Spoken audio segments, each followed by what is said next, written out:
Un matin, la City de Londres s'est réveillée ruinée. Que s'est-il réellement passé? Le 27 mars 2020, à l'aube, tout le système financier britannique s'est effondré. Imaginez, les écrans Bloomberg baignés de rouge, les traders médusés devant la chute libre de la livre sterling, un effondrement plus brutal que tout ce qu'on avait vu depuis la Seconde Guerre mondiale. En l'espace de quelques heures, les marchés se sont figés. Plus aucune transaction, plus d'acheteurs, plus de confiance. À 4 heures du matin, alors que la panique gagne les salles de marché, une annonce tombe. Londres vient officiellement de déclarer un krach financier total.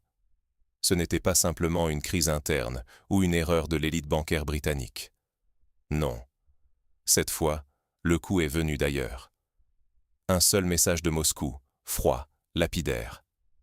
Les consultations sont terminées. La Russie, suivie par le bloc élargi des BRICS, venait de refuser tout nouveau deal sur la dette britannique. Surtout, ils imposaient une nouvelle unité de compte internationale, adossée à l'or physique et aux métaux rares.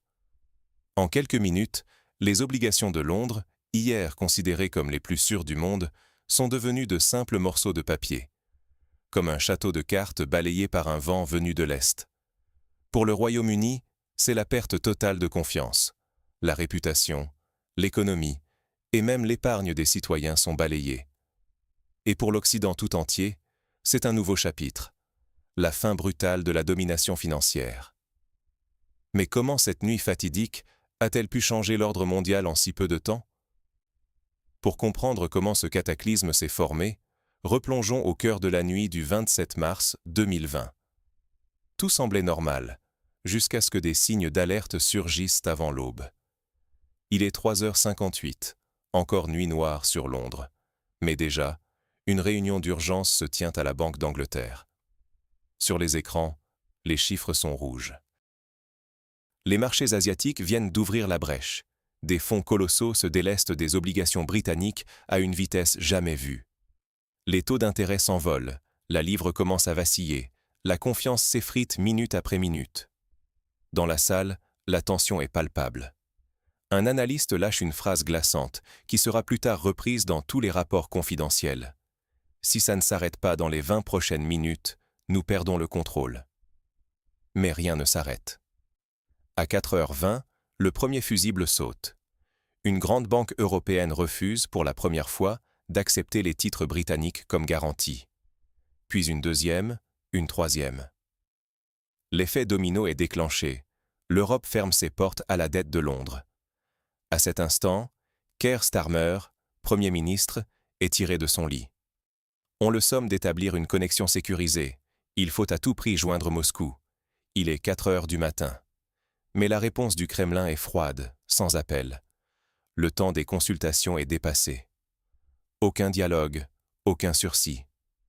Derrière cette formule, une certitude. La Russie, appuyée par le bloc BRICS élargi, vient de fermer la porte à la livre sterling. Le chaos s'accélère. À 5h10, la livre entame un plongeon incontrôlable. Les algorithmes accélèrent la chute. Tout ce qui touche à la finance britannique est liquidé. Obligations, devises, dérivés. Les machines vendent plus vite que les humains n'arrivent à comprendre. À 5h43, le marché devient illiquide. Impossible de stabiliser, impossible d'arrêter l'hémorragie. Les réserves de confiance, et non plus de monnaie, sont épuisées. À Londres, les dirigeants assistent, impuissants, à la débâcle. Chaque minute compte, chaque minute aggrave les pertes et fait peser la menace d'un effondrement total. Mais la véritable rupture n'est pas technique, elle est politique et stratégique. Voici comment la Russie et les BRICS ont déclenché ce basculement. Ce n'est pas la chute d'une devise, c'est le crash d'un système de croyances. Ce matin du 27 mars 2020, ce ne sont pas seulement les écrans des traders qui passent brutalement au rouge. C'est tout un ordre économique qui vacille, à cause d'un détail invisible pour la plupart. Le Kremlin refuse désormais d'accepter la dette de Londres comme garantie. Pour la première fois, ce n'est plus la livre sterling qui sert de référence, mais une unité de compte des BRICS, adossée à l'or et aux métaux rares. En coulisses, un transfert massif et organisé des réserves d'or russes vers l'Asie, vient d'être confirmé, scellant la mutation. Dans les tours silencieuses de la City, les algorithmes s'affolent. Les ventes automatiques s'enclenchent sur toutes les classes d'actifs britanniques. Obligations, actions, même l'immobilier. Tout est liquidé. Mais le plus inquiétant, c'est qu'il n'y a plus d'acheteurs. La liquidité disparaît en quelques minutes. Plus personne ne veut du Made in London. On assiste, en temps réel, à la désintégration de la valeur de la livre. Ce n'est pas seulement la volatilité, c'est la confiance qui s'évapore, et avec elle, tout le pouvoir d'attraction de la place financière britannique. À 11h30, le Premier ministre tente de rassurer le Parlement. Officiellement, il parle de volatilité et de facteurs externes. Mais derrière les formules, la nervosité est palpable. Les fuites des réunions ministérielles confirment la panique. Ce n'est pas le marché, c'est une action dirigée, lâche un responsable. La Russie, elle, reste glaçante. Un communiqué court, sans émotion, confirme que les décisions prises avec les BRICS sont souveraines et irréversibles. Dans les grandes institutions internationales, l'inquiétude monte.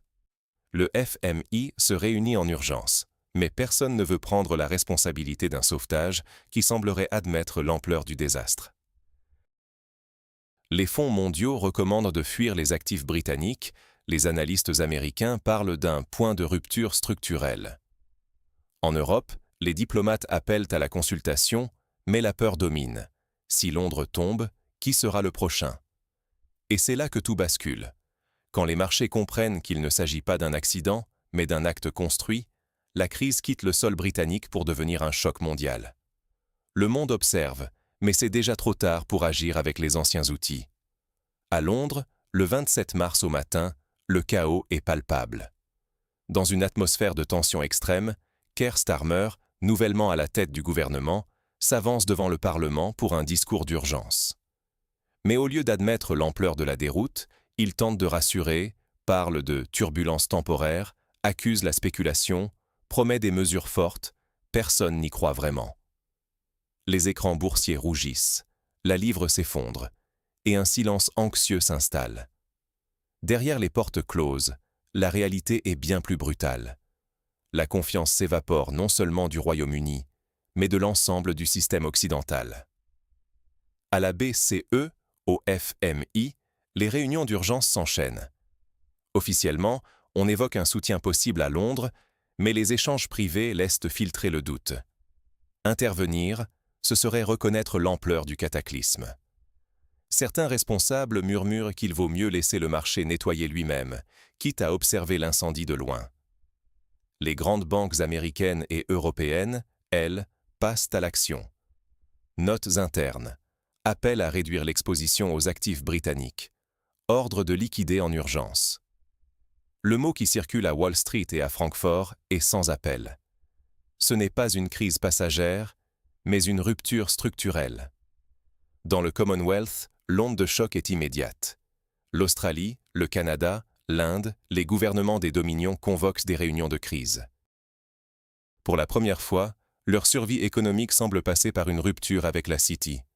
Des voix s'élèvent, plaidant pour la sortie de la zone d'influence de Londres et l'adoption de nouveaux circuits financiers, arrimés à l'or ou aux métaux rares, loin du dollar et de la livre. Pour eux, rester, c'est couler avec le navire-mère. Au même moment, sur les marchés asiatiques, les nouvelles plateformes de paiement BRICS traitent déjà des flux en monnaie nationale adossés à des actifs tangibles. Les vieilles routes de la finance occidentale se fissurent, chaque transaction confirmant que la confiance s'est déplacée, et avec elle, le centre de gravité du pouvoir mondial. La fracture se propage.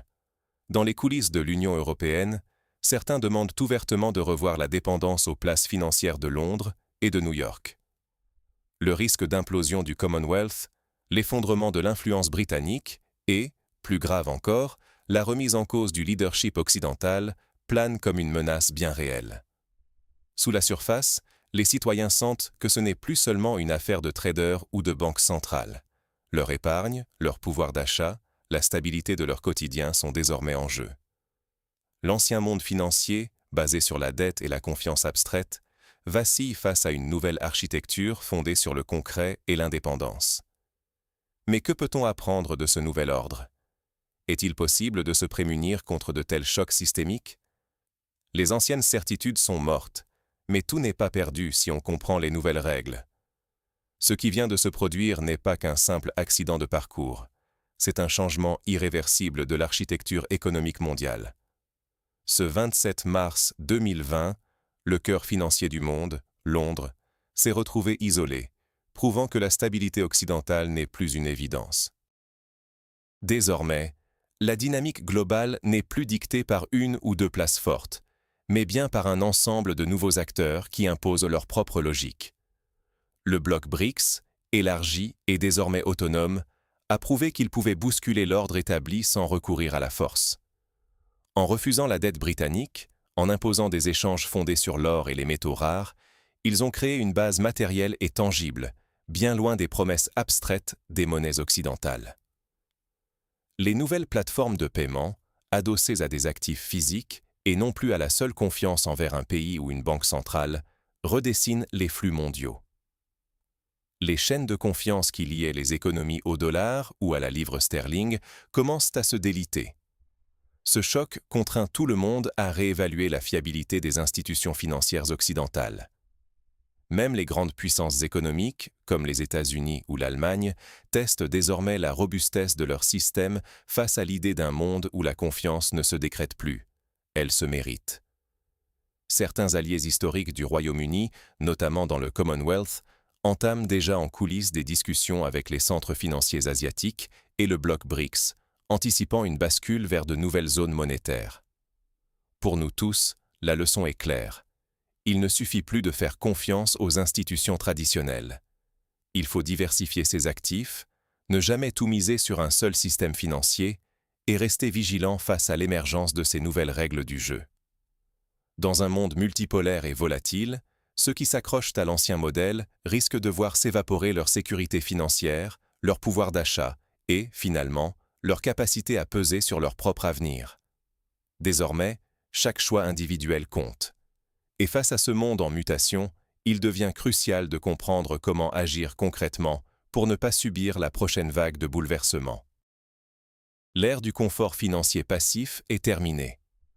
Ce qui s'est joué le 27 mars 2020, ce n'est pas juste un effondrement technique d'une monnaie ou la panique passagère des marchés. C'est la fissure d'un modèle vieux de plusieurs siècles, où la confiance dans les institutions occidentales semblait inébranlable. La livre sterling, cœur historique de la finance mondiale, s'est brisée sous la pression d'un front inédit.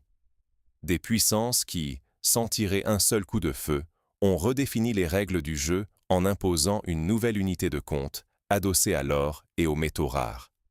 Résultat, chaînes d'approvisionnement à l'arrêt, banques en crise, ménages et entreprises laissés dans l'incertitude, réputation internationale en lambeaux. Pour chacun d'entre nous, ce bouleversement n'est pas une histoire lointaine. Il questionne notre sécurité économique, la valeur de notre épargne, notre pouvoir d'achat. Ce qui paraissait solide un jour s'est révélé fragile le lendemain, brisé par une décision stratégique venue d'ailleurs. Et la réaction en chaîne a commencé. D'autres nations réfléchissent à s'affranchir de l'ancien ordre. Les centres financiers asiatiques se renforcent. L'Europe et les États-Unis doivent réinventer leur stratégie. Rester spectateur, c'est accepter de subir la prochaine vague. C'est le moment d'ouvrir les yeux, de questionner nos certitudes et d'agir. Car dans un monde où la stabilité n'est plus acquise, ceux qui s'informent, s'adaptent et anticipent sont ceux qui écriront la suite de l'histoire. Le vrai risque, aujourd'hui, c'est de s'accrocher à un passé révolu.